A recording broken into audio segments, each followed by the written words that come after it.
మోదా తుఫానులో కూలిన చెట్లయితేనేమి, పెట్టినటువంటి పొలాలైతేనేమి, మరియు విద్యుత్ తీగలైతేనేమి, తాగడానికి మంచినీళ్ళు లేక, తినడానికి తిండి లేక, లాస్ట్కు జగనన్న కట్టిన సచివాలయాలే దిక్కయ్యాయి.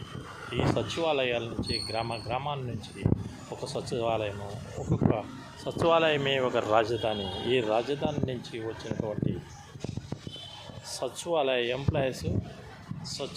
ఎంప్లాయీస్ చేసినటువంటి శ్రమ మరియు ఈ సచివాలయం ఉపయోగించడానికి ప్రతి ఒక్కటి జగన్మోహన్ రెడ్డి కల్పిస్తున్నాడు. స్టేట్లో ఏ మూలం చూసినా ఈ సచివాలయ ఎంప్లాయీస్ ఈ తుఫాన్ బారి నుంచి పడినటువంటి వ్యక్తులను కాపాడడానికైతేనేమి, ఇంటిమేషన్ ఇచ్చడానికైతేనేమి, దేనికైనా బ్రహ్మాండంగా పనిచేయగలిగినాయి. జగన్మోహన్ రెడ్డి ముందు చూపుతో చేసిన ఈ పనులను జనాలంతా అయ్యో జై జగన్, ప్రజలకు చేసిన మేలు మేము మరవలేమంటూ వినాదాలు చేస్తున్నారు.